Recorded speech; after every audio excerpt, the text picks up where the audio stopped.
we all instinctively know that great creative work has a magic power to supercharge a campaign's effectiveness. Media planners know that great creative needs less investment behind it to cut through, the merely average work. Kantar's ad track and media optimizers certainly prove that on television. Nielsen Catalina Solutions recently published data that showed that creative accounts for almost half of sales uplift in campaigns. That is double the contribution that reach makes as the next highest contributor to sales. And I saw some stats about this in Europe recently, which I'll touch on in a moment. But somehow this creative power is often forgotten. Often forgotten when it comes to audio and especially to radio. And, when we talk to creative directors and copywriters out there, we keep hearing that creative attention gets directed elsewhere. Often because clients simply see radio as a cheap activation medium rather than a powerful brand builder and effective comms tool. And I think as well, a lot of the sort of younger copywriters and creatives are also living in a different space as well. So whilst we like to, like the fact that they recognize as power to trigger purchase, we believe they're missing out on true possibilities. So we at MediaMark, we passionately believe in the power of radio and audio more widely. We're moving ourselves into more of an audio business first and foremost. Today, we want to remind ourselves of the great power of radio creative and we want to reopen our minds to its possibilities. And we've assembled an amazing panel of passionate specialists in that space. And, we're going to take you through them. But before we go into the creative side, something I want to clear up, and it's probably not directly relevant to this, but it's kind of felt like a burning issue to me, and it's this one, that no one is listening to radio right now. And I've heard this a few times, and it's a strange time we're living in. I think we all admit that. And I just wanted to interrogate it a bit about why do people even say that? And I think it's because people aren't driving, therefore there's no drive time listening, and obviously everyone listens to radio in the drive time. But, I wanted to interrogate those facts. In fact, some of our radio brands have actually done that for us. I mean, this is the BRC figures, for example, that even before Corona hit us, most listening happens at home, actually. And this is from the BRC data. That's normal listening. So this isn't something that is out of the norm. But this slide over here shows the full ecosystem of one of our radio brands. And I purely use Jacaranda as an example because they're probably the most advanced when it comes to demonstrating the full power of the audio ecosystem, where radio is actually amplified by digital in many, many different places. So people are listening. I put up the top left over there, anytime, anywhere, and on any device. And that's, I think, what's probably spiking some of the listening we're picking up right now. Some of the latest BRC figures, not to bore you with numbers, but it's shown that all commercial radio's drive times have increased, in all our brands. But mid-morning, 9 to 12, and even mid-afternoon, sort of midday to 3 o'clock, that's also showed double-digit increases for many of the radio brands in our audience, in our platforms, including big weekend numbers. And I think this is to do with extra streaming downloads, app downloads, podcasting. It's increasing listenership, especially during a period like this, when people want to be, connected and know what's happening in the world. Now, talking of continuously connected, there's some research that was done in the last, you can see the numbers over here, between the 15th and the 23rd of March. So just prior to lockdown, we pull a whole lot of stats over here. And it shows you that app downloads have increased massively on Jacaranda FM, for example. And live streaming has massively increased to over 100,000 new live streams in the sort of week leading to lockdown. So it tells you a lot about what people are thinking about. And I think that one of our other brands, Gagazi's done something very similar. This is done in March, this research, just showing where all the new app downloads have come from, and they're listening, which is linear and non-linear. And a lot of it's coming from Gauteng, for a Gagazi, which is a KZN station. And that again is people wanting to keep in touch with home, with family, what's happening in their own backyards. So I think radio at a time like this is probably in a more important space than ever before. There's some research I've seen in Europe as well, which has shown that streaming music, strangely enough, has declined.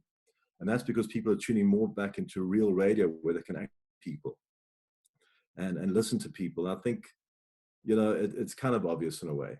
But these facts here on the screen comes from our own brands, like Kagiso Media and from Alta Media and our friends at Prime Media Broadcasting. And the only reason I'm showing this right now, it's very recent research just done in the last few weeks leading up to lockdown. And, Kagiso Radio interviewed, they polled some 17,000 listeners, which is a massive number. And they found that, most listeners on the brands say they'll listen more to radio during the COVID-19 crisis than they already are right now. Even 702, they've got a massive increase in calls per day on their breakfast shows. KFM's interaction on their WhatsApp line is up 20% in the last week. KFM's shown a lot more hits to their websites. So it does prove that in a time like this, listeners want to hear news they can trust. There's so much fake news out there that we've got to keep, warning everyone against the fear factor. And I think people want to be reassured, they want to be informed, they want to be educated, they want to be entertained, they want to be distracted. And I think even our public broadcast has a massive responsibility in a time like this, especially when people need to hear the facts and what they need to do to prevent the virus spreading. And it's a friend to us right now. There's a great article in The Guardian, which I will post on my LinkedIn page later, just from some of the presenters and DJs on European radio stations, or the UK specifically, that they're broadcasting from home like our guys are, and they're in their own home environments, and somehow audiences are enjoying that even more than when they're in a professional studio, because it's more real, it's more authentic. And I think that's the power of radio. So I think, if I can move on. So we know people are listening. I think I'll clear that up, a little bugbear of mine. But I think, how do we get them to hear our brand messages more in a time like this? Okay, so this is jumping slightly ahead, but I went to a conference in Paris in end of January, beginning of February. So don't worry, I'm not contagious anymore. But it was an organization called EGTA. They were established in 1972. They've got 132 members from companies all over the world, and all in the radio and the television sales house space. And we're probably their newest member as Kagiso Media and MediaMark.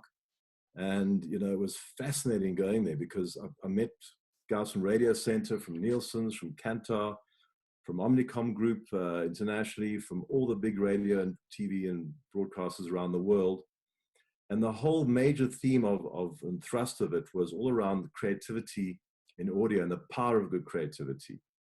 And it was all around, things like, good creative audio drives 50% of your impact. You need a great brand and audio strategy.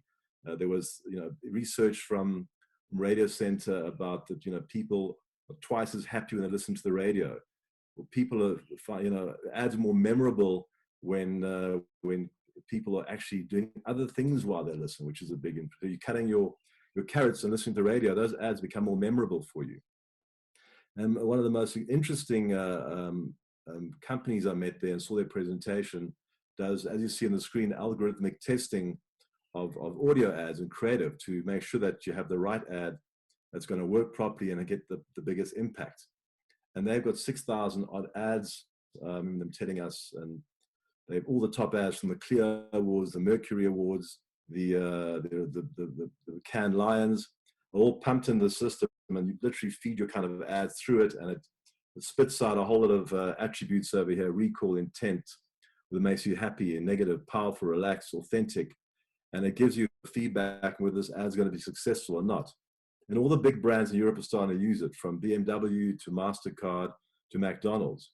And this is coming soon to our market. And what I did put in the slide, which we'll share when it's not being corrupted, is that we want to bring these guys to market here, to bring them to marketers and to creatives. Because if we can start pre-testing our ads, because that's how important they are, and showing little facts like if you bring the branding up front in an ad, you get better impact. There's interesting insights about that a female voiceover gets better response than a male voiceover. Sorry, guys, but they get 75% of ads still have male voiceovers. It's lots of little insights like that. But, over the next few months, we're bringing lots of insights from ITKN, and it's going to, up our game massively. And the reason we also joined, just to remind myself of this, is years ago, those of you who remember, there was something called the Radio Advertising Bureau, the RAB, which unfortunately, didn't survive the internal politics. So we searched internationally, and between the radio centers and the UK RABs, ITKN has everyone involved. It's a non-profit organization. Everyone's part of it. So I'm really excited to bring you, you guys, lots of insights over the next few months around what ITKN is bringing to the party. So watch this space. But I think enough from me. I want to get to the reason most of you are probably here. It's meet our panelists and hear exactly what makes great radio. And I'm going to introduce, first of all, our third speaker, Louis Enslin. Hey, Louis, welcome. Louis worked on both the 2019 South African CAN winning radio campaigns. He's a passionate composer, sound designer, and owner of Produce Sound. I'm excited to hear what production values can do to bolster effectiveness. Then we got Natalie Burt, our second speaker, and Natalie will bring science to the subject of creativity, sharing global and local lessons as to how we can use the media more effectively. Natalie is Kantar's Director of Creative Development for Middle East and Africa. She has served as an Apex Award judge and regularly presents Kantar's South Africa's best liked ads. Will give practical evidence-based guidelines of how creativity can increase effectiveness.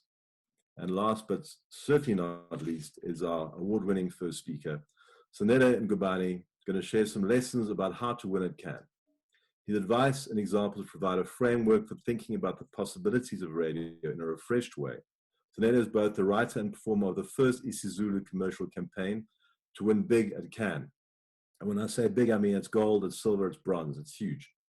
And he has a unique perspective to share about being locally and globally relevant whilst writing award-winning ads. So I'm going to hand over to you, Sanele, and you can't exactly do a big round of applause, but I was going to just say, welcome team, and looking forward to hearing what you have to say and share.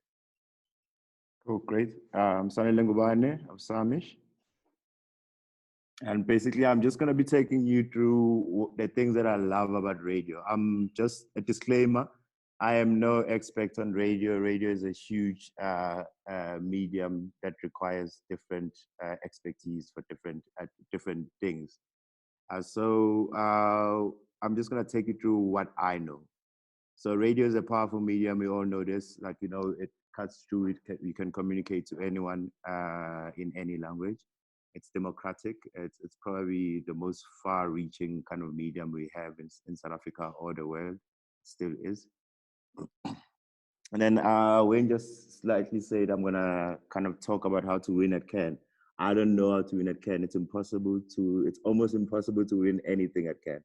But I love using CAN as a barometer for what I love doing, which is African language stations, like writing radio in African languages. So I use this interesting stat, which was shared to me when I was very young. 4,000 radio ads get entered into CAN. So if you think of a typical ALS radio stations, how many messages are out there in the form of radio, in the form of activation, in the form of live reads and whatever, it's a lot, right? And out of that 4,000 that get entered, 996 make it through the first round. So that's already like more than, if people are good at math, 300% that gets cut off. And then out of that 996, 100 will then become finalists, which just means you made like finalists. And then 20 will get awarded maybe a bronze. 20 will kind of get considered again. So if you look in the context of African language stations, like out of 4,000 messages, you kind of have 20 that we can kind of recall. And out of the 29 really want us to do something about it. We'll kind of come back to it and check to see what was it about.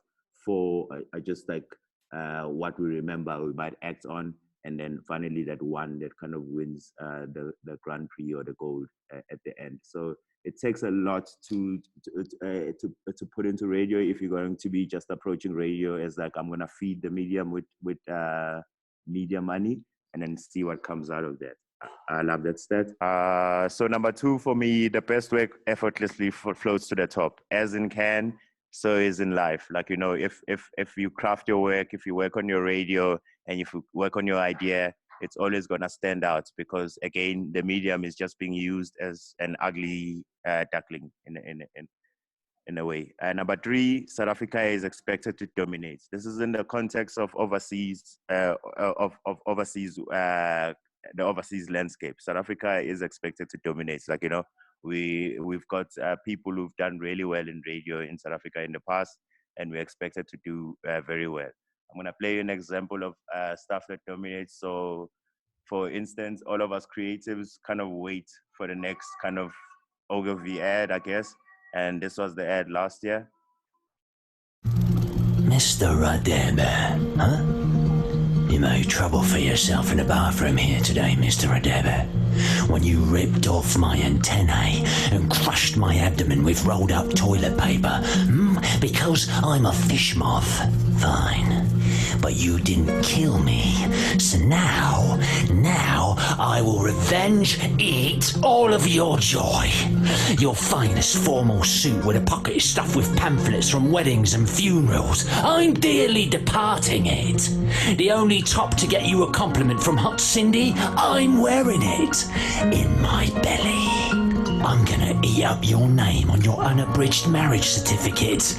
All your certificates. Home affairs cues are the best, aren't they? You're gonna love them. Going nowhere in the only shirt I will not touch. The free promotional network provider shirt from that weekend conference in Limpopo. Think of me when you're wearing it.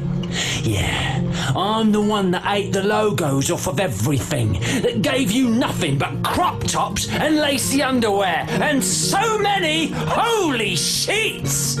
You will not forget the fish moth that got away, Mr. Radebe, and how you should have used fast deadly doom, because now, welcome to Hoboland, my friend. So for the point, there is like local is buyer lekker overseas though. So we get a lot of love as far as like crafting our ideas, as far as like an idea that stands out. You find that you'll get a lot of love overseas than you'll get in our own kind of environment, in our own stations with our own clients even. I know there's some clients here, but I'll explain why. So this is the radio ad that won gold. It's a Zulu radio ad.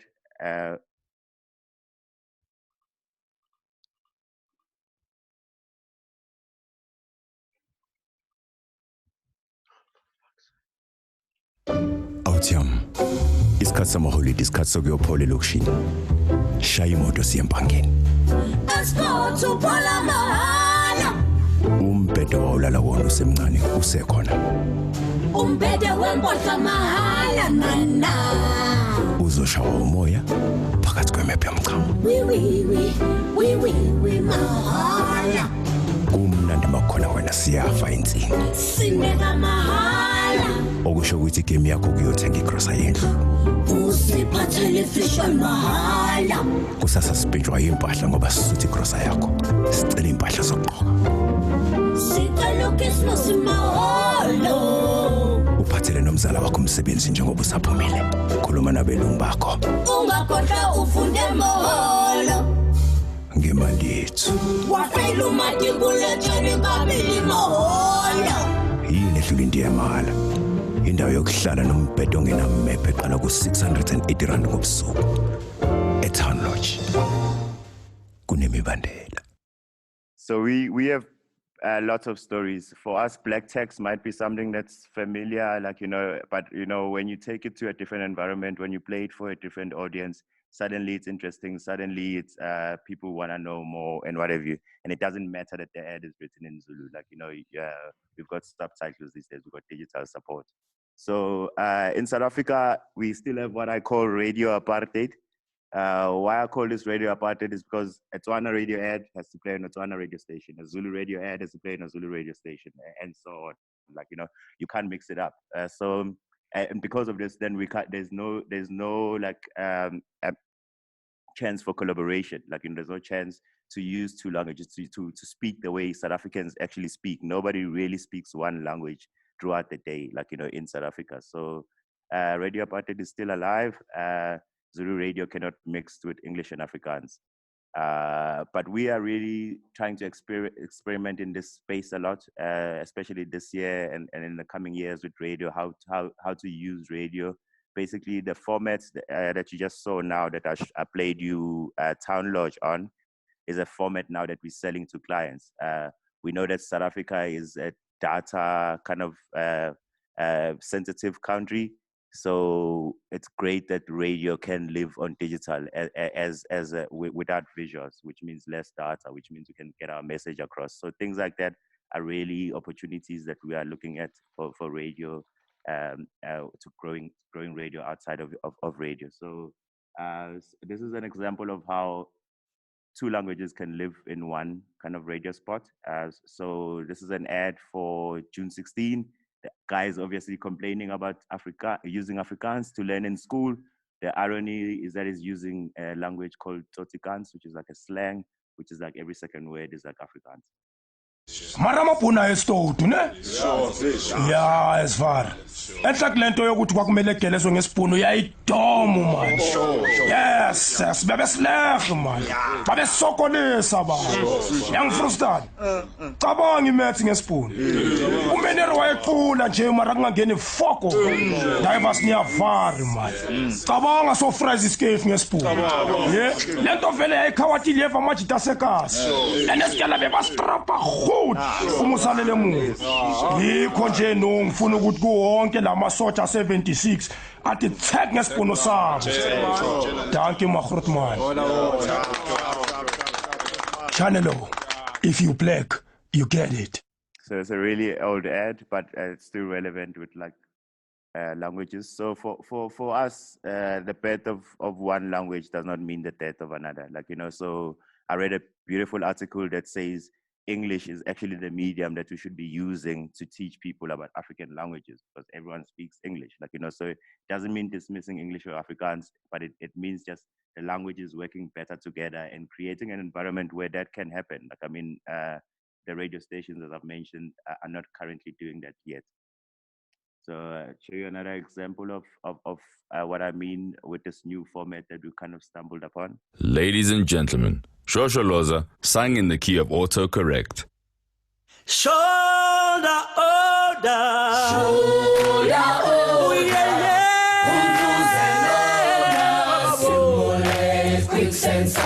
Where's your balaclava? Where's your balaclava?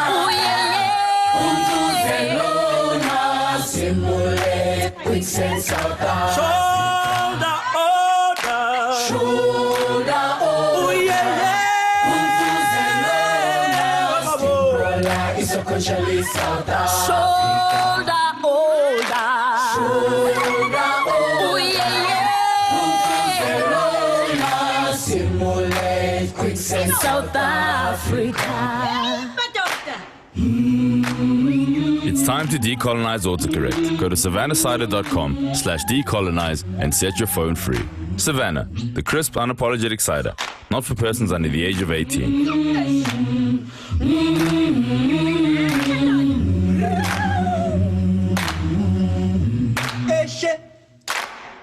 So that allows us to then obviously go into the phone and you can download your own kind of language settings, which will then decolonize your phone and not respell everything every time you type African languages. It's a very simple idea, but what we like about what I wanted to show you there is an example of how English is not dismissed. It's like it's part of the communication in getting our message across. So pick a cause and stick to it. Why I say that radio takes a long time to do. Like, it doesn't take that one studio visit and coming back. Like, so you actually have to pick something that you really believe in and stick to it, because it's gonna get tough. It's gonna become hard. And then a song is not an idea. I've shown you a lot of songs, but for me, a song is the medium. Radio is about music, like, so it can't just be your idea. There has to be something that goes with the song, like, something that supports that, an idea that supports that. And I'm gonna show you an example of what I think, or someone who did it really nicely. It's an international example. Every day, legal immigrants living in isolated communities along the U.S. southern border suffer civil rights violations that infringe the law. Muchas veces las propias leyes discriminan al ver a una persona latina, hispana.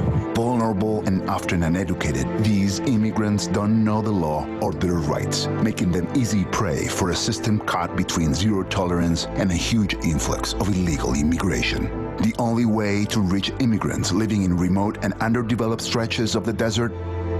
Good old-fashioned radio. Here's Immigrant Songs by Southern Poverty Law Center and Bravo Mike Radio Network. For the first time, lawyers and musicians got together to translate complex immigration laws into easy-to-understand legal advice, which was embedded into the lyrics of corridos, the folk song genre that talks about real-life struggle along the border.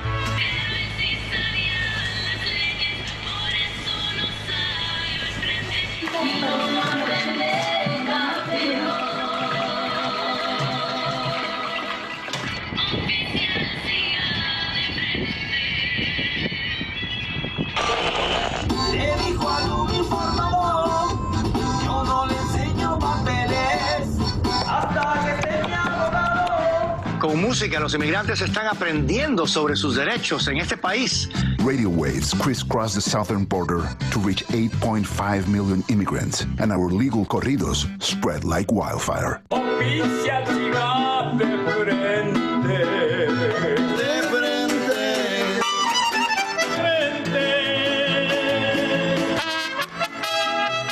Eso de que necesitan una orden y todo eso, pues no lo sabía y ahora ya estoy más enterado del tema.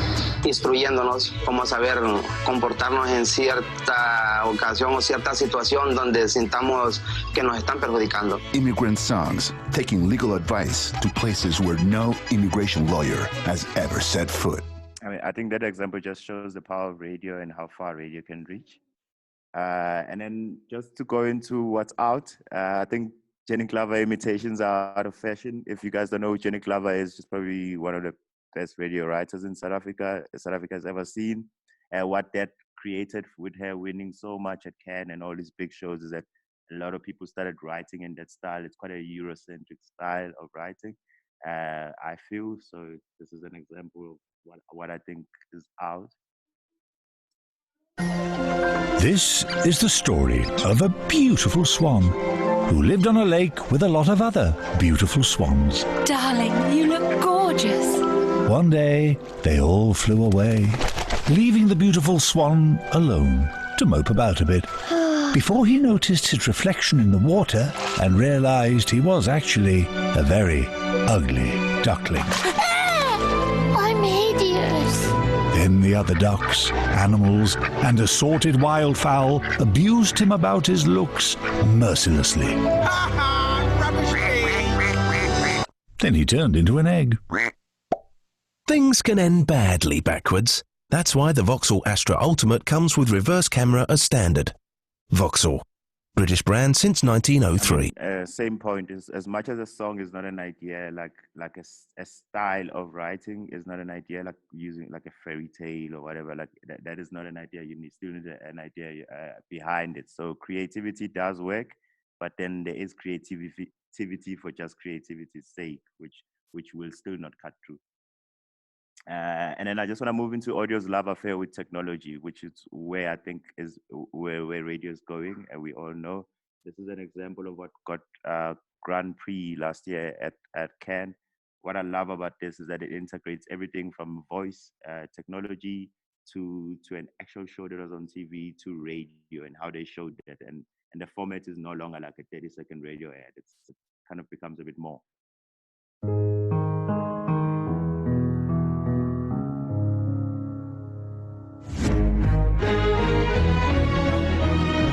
As the second season of Westworld came to an end, HBO wanted to give fans a reason to talk about the show even when it wasn't on air. So we created The Maze, a fully immersive Amazon Alexa voice game that allowed fans to navigate Westworld using only their voice.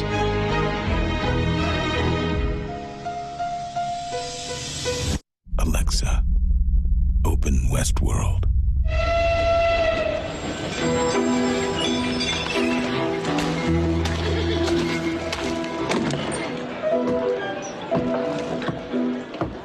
You're new. Not much of a rant on you. Not that one, Clem. They're here for something else. You must be here to play the game. With 36 voice actors, 11,000 lines of script, 60 player-generated paths, 32 ways to die, and 2 hours of unique gameplay, The Maze is the most ambitious and immersive voice game created to date. It was produced with the show's creators and talent Jeffrey Wright and Angela Serafian.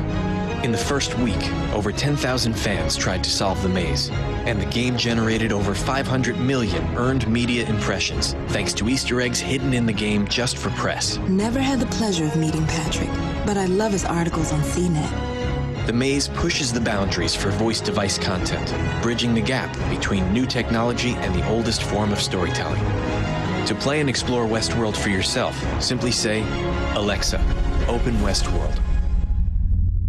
I love how that's radio that finds you on like Alexa. I know it could easily do the same thing for Siri. I love like it's playing with the device that's mostly in your hand, but it's still radio, using all the principles of radio, using theater of the mind, and using storytelling very well. And then this is just an example of how changing something small, like still has such a big impact. I'm just gonna let this play itself out. It's quite powerful. Although I have typically female biological sex characteristics, my gender identity is non-binary. I am not a man or a woman. This bill is a victory and an important step towards equality. Alexa, what's in the news today? California begins issuing state IDs with a third gender Colorado option. becomes fifth state to allow third gender on licenses. Germans can now choose third gender option on legal records. California becomes fifth state to allow third gender on licenses.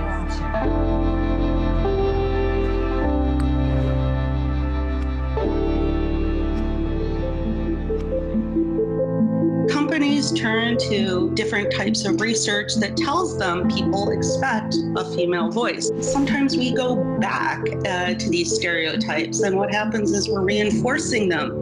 We're not changing them. There's no reason we can't have more options. Audio researchers defined a frequency range which is neutral. We recorded several voices, worked on the pitch, we worked on the format filter, and we worked on the tone of the voice. We tested several different voices on thousands of people to create a gender-neutral voice. Yeah, society always wants to put you in a box. I hope that people would not assume gender based on voices more in the future. My voice is more than a pre-assigned gender. My voice is more than a box to click. My voice is more than this or that. It's everything in between. It's a voice of progression. A voice of hope. A voice that moves us forward when others are looking back. Have you ever wondered what a genderless voice sounds like? A more inclusive voice To fight option. bias against smart assistants. will help for you to Here is what it sounds like. Hi, I'm Q. I mean, what they did was very small, but you can see the PR around that. You can see like the talkability that's around that, breaking like common stereotypes, very relevant in South Africa as well as for my journey as I embark into like African languages and seeing what we can do with that. And then great radio is an idea plus craft. This is a beautiful campaign that was allegedly created by AI, but what I feel happened is that AI started and then craft they realized that they still needed to craft. So I love showing this as an example of craft. This ad was created by artificial intelligence. Hello, friend 2. You are human. You are friend. I don't know you, friend 1. You only live inside radio commercial. Become friend. Allow access these chicken fries from Burger King to your mouth gate. Eat, eat, eat. Wow, we are chicken persons now, aren't we? Affirmatively correct. Why is Creepy King staring at chicken persons? He is creepy. He lives inside radio commercial also. Burger Kingdom is radio commercial for friendship. Burger King, home of the chicken persons. And then my last point really is the future of radio is not 30-second spot thinking. And I want to show you the last thing. This is, I think it was gold as well. But what I love about it is that there's no radio ad inside. They basically entered this board. And how it works, Skittles commercial, the Broadway musical. So we know there's a Super Bowl and everyone tries to get onto the Super Bowl on TV. What they did was a Broadway musical show that got more news than the actual Super Bowl on the day. And basically the Broadway musical was all about advertising and advertising on Broadway, which is great. What I love about this is that radio kind of disappeared into the idea, like, you know, you still need all the radio principles, you still need the production, you still need the music, you still need the theater of the mind. They actually sold a musical tickets. You could buy a ticket to go watch the musical. Like, you know, so sound and audio played a very big role in it.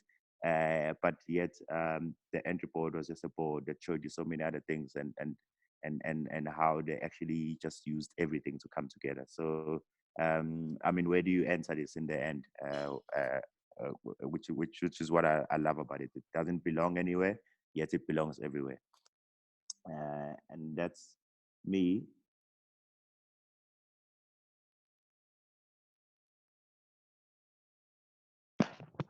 Awesome, Sanele. That was fascinating, and we got some really. Can everybody hear me?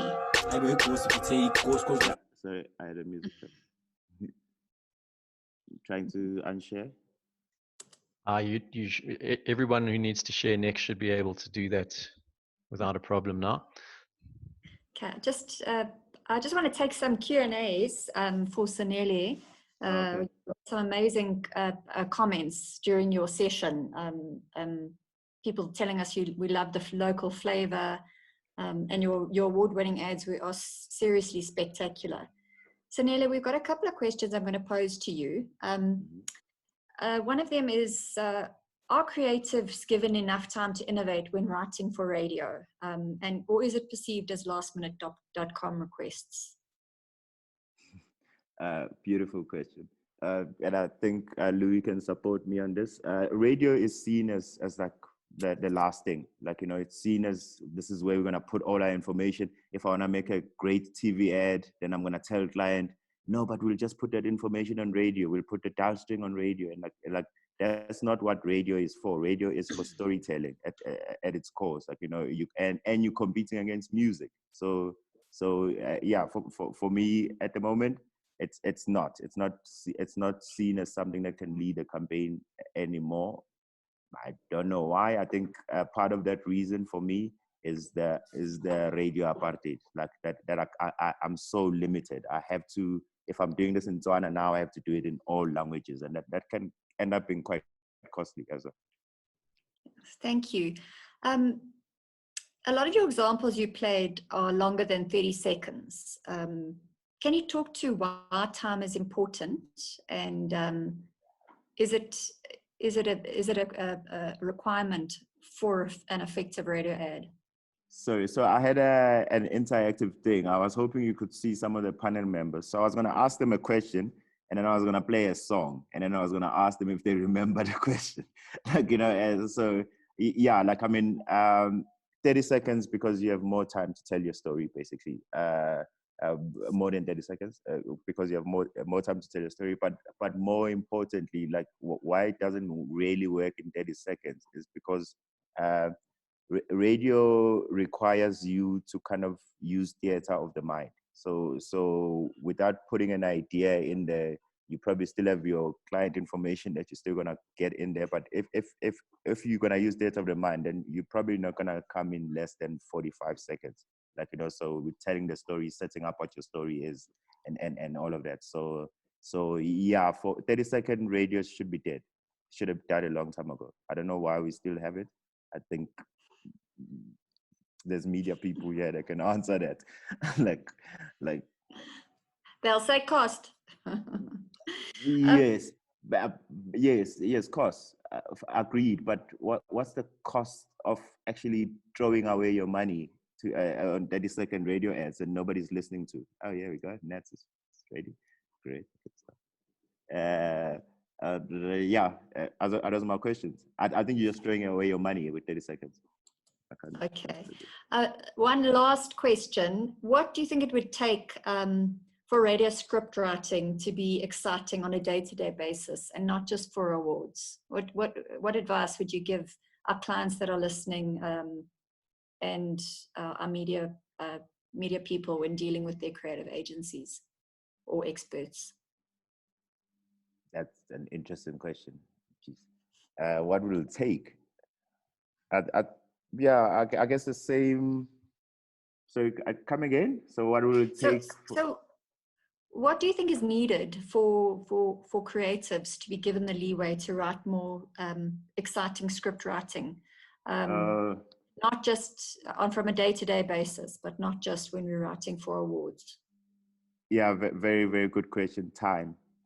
Like, unfortunately, we're up against time, and we know we gotta be responsible. There's client money at play, so you're almost struggling the time and client money. So there's something that happens if you make it a rule that you're gonna go back into studio more than once when you're working on the really big campaigns, like big radio campaigns.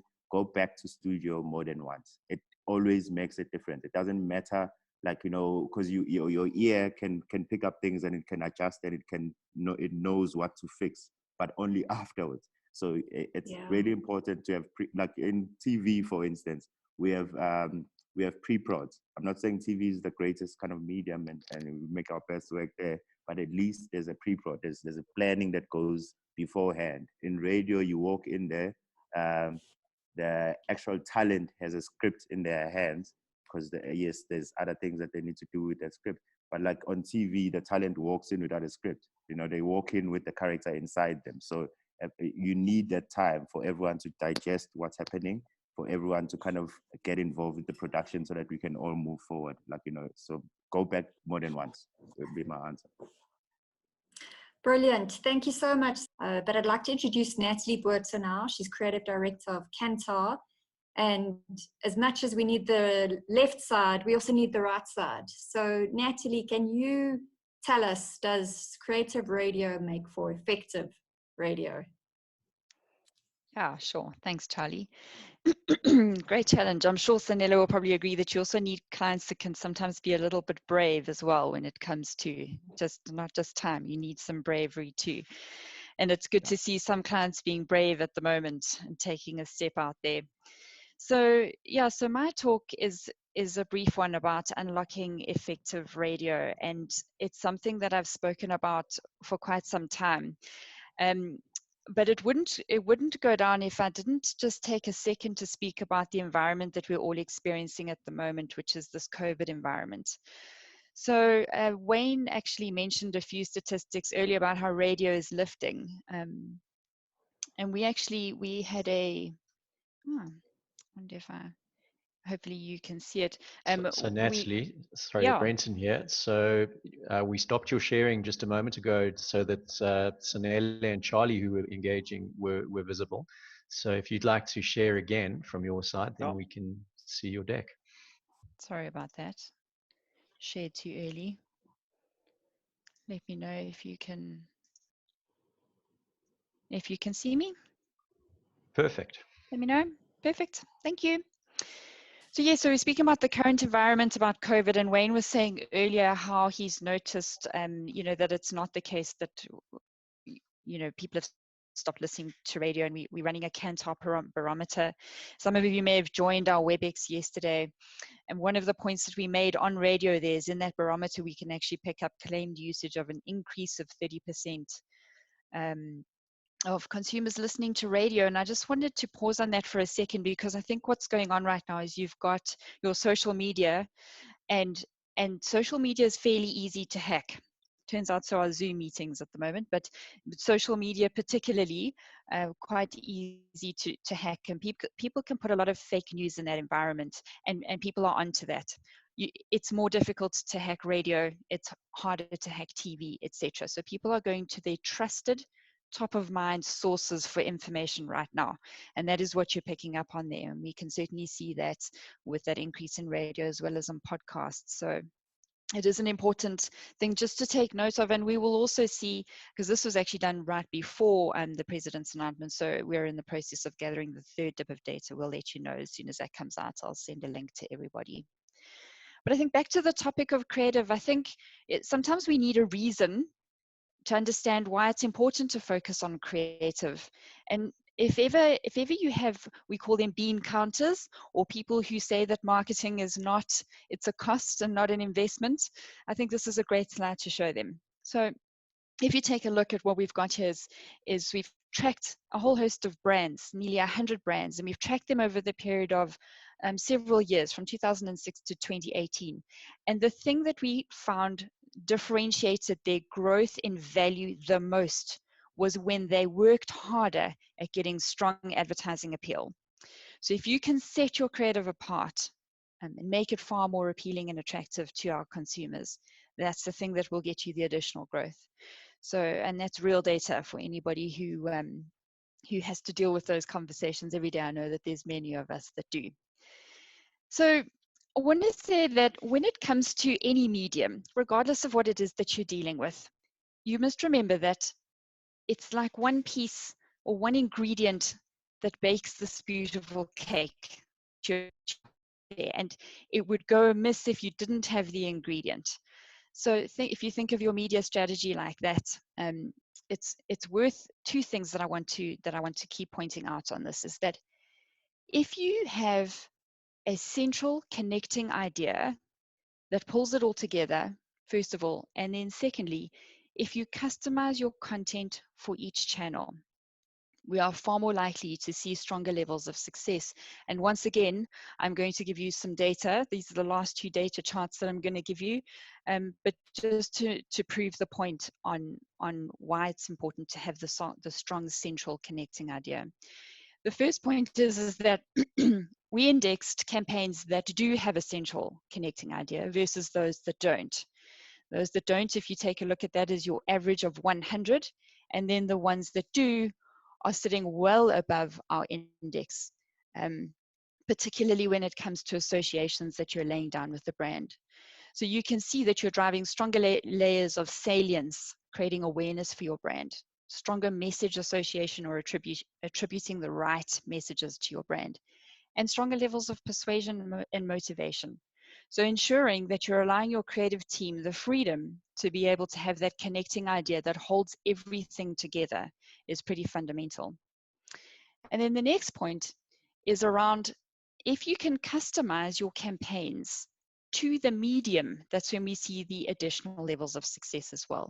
So again, taking 100 on the left-hand side there as your average of all our campaigns, you can get 104, the index to 104, and you can see that those are the brands that engage with more than one channel. By this, I mean if you add radio to digital, or if you had TV and radio. So if you're including a multimedia strategy, you can tend to get stronger levels of success. Coupled with an integrated campaign, so in other words, that's when you're talking about your messages and your core message idea that is active across all of your mediums. And then lastly is around that customizing to the channel. And many conversations I've had, and I'm sure you have too, where we take our TV and we go, I'm going to create it for radio, or I take my digital and I'm going to, or I'm going to take my TV and I'm going to put it onto digital because of time, money, and expense, etc. And it really is worth thinking that when your consumer, you take yourself as an example, you are in a different state of mind when you are flicking through Instagram to when you are flicking looking for a YouTube video. Your customer at the end of it is in different mind states, and they need content that is customized perfectly for the platform that you are creating for them. So that's just the one point. It's just making sure that you understand that it's one piece of your big puzzle, one piece or one ingredient to your cake, and that you're using it perfectly. The second concept that I always urge a lot of our customers around is this concept of, remember, the human brain and what it's capable of. And whilst we think it's capable of a lot, I would argue sometimes that South Africans do not work very hard to decode messaging. So what do I mean by this? So when I work on a lot of TV adverts and we test a lot of adverts daily, and the one thing that I see that goes wrong for South African advertising is the South African consumer really struggles to understand what it is that we're putting out there. I'm afraid they are very highly literal, which I have a very I've got quite a big opinion on. And Sanele, maybe one day you and I can have a chat about your idea of the radio apartheid, because I've got a strong opinion on the language as well. I mean, we're actually working to prove it, so it'll be interesting to talk about that. But if you think about the human brain, the one thing that it loves to do is it loves to set up relationships with settings and with human beings. And when you think of a radio advert, and you create multiple characters within a radio advert, the brain starts to lose emotional resonance as soon as we start to add more and more things for it to decode and places for it to decode. And as a result, we start to lose interest and emotional resonance. So as soon as we're placing vignettes, multiple characters, metaphors, and a fast pace, our poor South African consumer really does get overwhelmed with it. And our big ask to a lot of our clients is to carefully assess how many messages you are placing within your adverts. And that includes things like your settings, like your voices, and all the other various things. Everything becomes a message because you've got to know of everything that you've put in there. So that's quite an important one. The next one is around branding. So your strongest predictor of in-market sales is the fact that you can get your brand right. If you don't get your brand right, and if your consumers are attributing your advert to another brand, you're going to lose your opportunity to connect with them and lose opportunity for your brand to stand out there. So I would ask myself often, is this related to the category? So think of your most memorable moment within that advert. And actually that example you played, Sanele, was a good one. So the Vauxhall advert that you had there. I mean, you have to ask yourself, was that at all created and related to the category? We took consumers on this huge big path, and at the end it was almost completely unrelated. So I agree with you there. It's important to consider the brand linkage within these adverts, and remember that it's linked to your ability to persuade. Our fourth point is on consistency. So I often see in boardrooms that we get bored of our content well before our consumers get bored. Creative wear out is rare. Media wear out is far more likely. So think about it every time you're changing it up. Ask if they really are bored, and if there are any other ways that you could use media more creatively to try and spread the message, as opposed to swapping out and creating different campaigns every quarter. Mixed messages create clutter in already a very heavily polluted environment. So aim as far as possible for simplicity and strong association with your category drivers. And if you can continuously push those within your content, you will see eventually your brand becomes strongly associated with something. I can't tell you how many categories I work on. Insurance is one of them, where there are too many brands that have no footprint amongst consumers' minds because everybody stands for the same thing, and it becomes quite difficult to compete in that sort of environment. So yeah, consistency. And my last point is a neuro, which is about knowing people. And it might sound like a funny one, but women process very differently to the way men process. So you have to consider what women are processing almost every single day. So first of all, let's talk about women. So we've got higher stress levels than men. We, particularly post-pregnancy and postpartum or post-delivery, we have very low levels of serotonin and high levels of stress. And if you think of how advertising has been set up, most advertising has been set up to present a problem to women. And that's just one extra thing that they have to process. And if they have to process more problems, they will start to shut down on their message. So a small example of this will be, like, what's for dinner, Mom? It's a question that often we get asked and can sometimes raise our stress levels because we have to think about other things. So thinking about how we're setting up our problems, especially for women. What do they want to hear? Do they want to hear things like that? Do they want to hear problem, solution, and then resolve? Or how could we present an opportunity to create a sort of seamless role for your brand? So strongly understanding your audience and how they respond to different content. I can speak about men as well. So men, because everyone always asks, men post the age of 40 naturally lose dopamine response in their bodies, and they will go seeking for it. So after the age of 40, everyone calls it a midlife crisis, but it's because you're losing dopamine, and you will look for fast cars, and you will perhaps start things that create a response for that dopamine that you have lost. Fast cars, have affairs, what are some of the other things? Gambling, or fast action sports, or anything to release some form of dopamine in your